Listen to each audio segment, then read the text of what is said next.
Hello, my name is Pasha. I'm a filmmaker from Moscow. I call myself a commercial filmmaker, which in my eyes is a film director who fucked up. Uh, and my story starts here.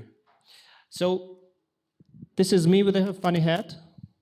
You can tell I look so happy because Bondarchuk, the guy in the center, he just told us that he's going to help us produce short films, and we're going to Cannes in a couple of months.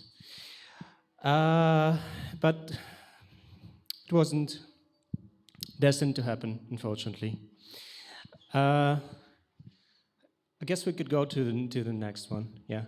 So the previous photo was from the school that Bondarchuk just opened up 4 years ago in Moscow, and he took us in as first-time directors to promote his school and so on, and he gave us this chance. And this is the fuck-up part, because the mustache represents the cult of personality part, which is like, I suppose there was a guy who, guys with big egos usually have something like that. So the ego thing played a crucial part in me fucking this up. Well, at the time when that happened, I was just starting, my career started picking up traction, and I attributed most of my successes to me being assertive. But to tell you the truth, that was just the synonym for my inflated ego. So I guess we could go to the next slide. Yeah, this is the polarizing event, which is it's a photographic humor, which means, but anyway, so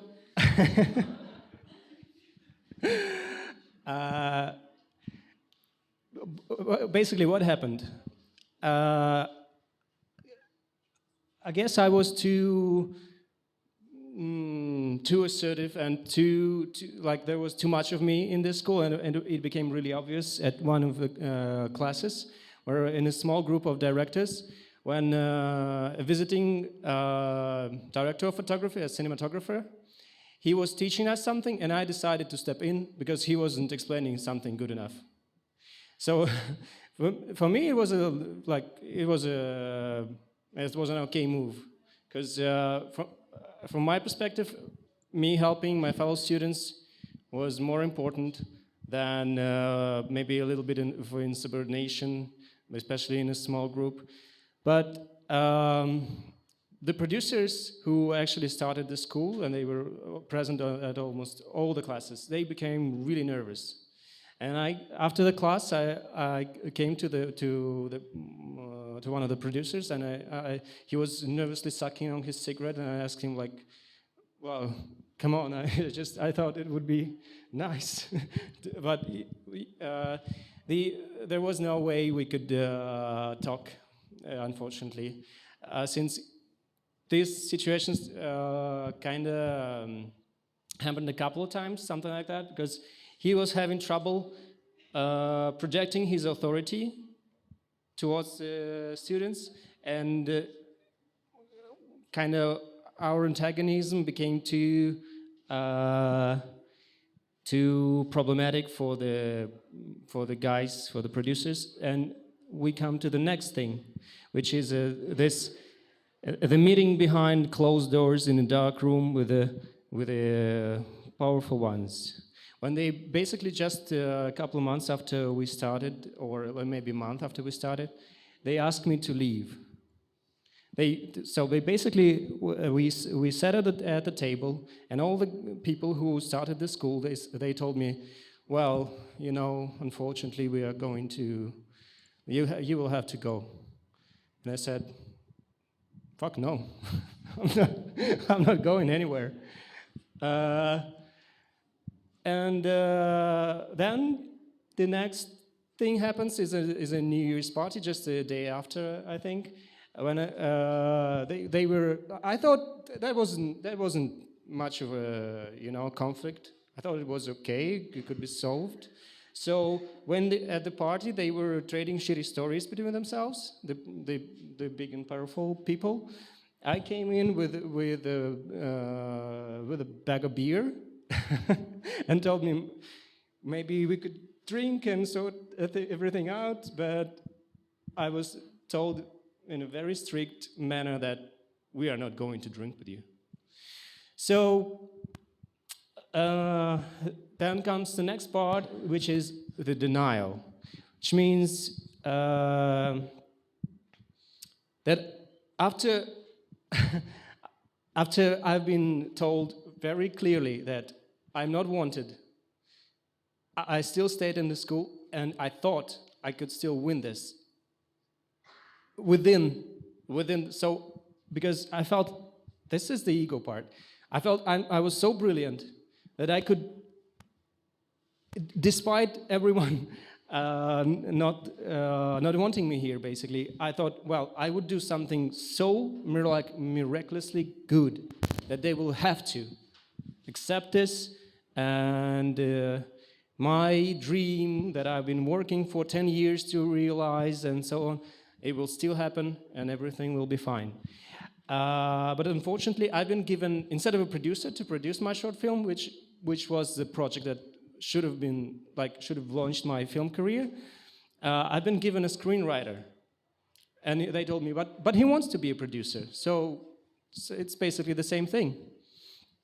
So I had to produce my own short film myself.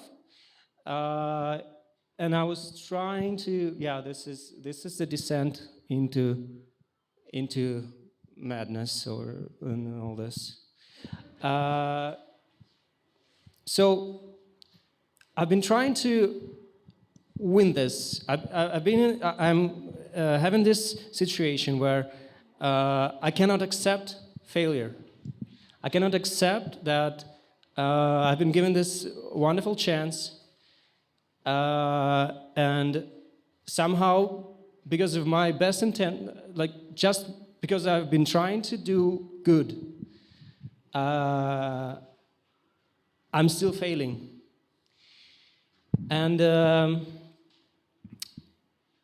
I spent a lot of time trying to figure out how would I do this, how would I manage this situation, instead of maybe accepting the punishment, taking this producer screenwriter guy, trying to do something with him, and just going along with with the path they've written for me. And this is why this is important, because this way led me to a point where I just fainted just in the school because of all the nervous pressure I felt, and because so just my life started crumbling, because I think when you start to if you inadequate in some way, if some part of your life is kind of if you don't interact with the world in a proper manner, the world starts to tell you that you're doing something wrong, and because I was still going to the school, and I was still dedicating a lot of my time to it. My career I had to take simpler and less lucrative projects, so my financial situation became worse. At some point I was struggling to pay for rent, and I had no one to lean on emotionally and so on, so it was a horrible time. And here comes the next slide, where just imagine, when I was making this presentation, I was too afraid to put an actual guys up here. So these are the students I was studying with, but you can imagine these are producers. And there came a day when we had to kind of present our films, our projects before the commission. And I was, at the time, I was already so unstable emotionally. Then when I came in, one of the producers told me like, "Hey, you look so pale. You look like a ghost. Maybe you could try boxing or something." So, and when I saw, one of the guys was my nemesis up there, and I saw him kind of giggling, because he felt like this is the time. I said before them, they've just seen my short film that I've produced by myself with a cinematographer I worked with on commercials. By the way, anyway, I thought, okay, this is it. I don't know what's going to happen now. This is the final point. I dragged myself into this, and miraculously, the bald guy, Bondarchuk, who is a really big producer and kind of the mascot of the school, he sat beside me. He felt what was happening. He sat beside me. He kind of took me under his aegis, looked me into the eyes, and started talking to me. And the only thing I was able to do is to gaze into his chin and to think, wow, I've got a better beard than you. So that is a real story. I don't know. This is I guess we can go to the next slide. This is the symbol of like, I don't know, the things that don't help you, right? So I need to lay as this is a fuck-up event, and I've been told that I need to say something useful as well. I'm going to lay out the way I see now how I should have acted in this situation. So basically, right now I see only two ways of me navigating this.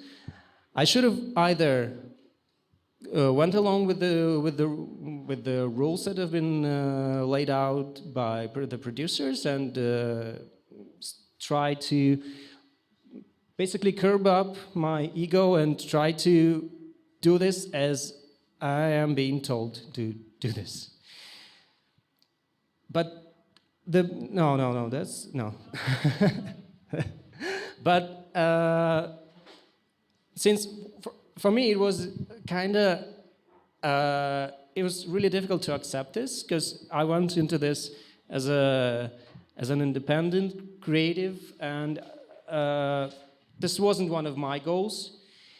To tell you the truth, I think when you find yourself in a situation like this, you have to find strength to realize that if this is not going to work, yes, you spend a lot of... This is a wonderful opportunity, and you spend a lot of effort to get into this, but maybe it's not for you then.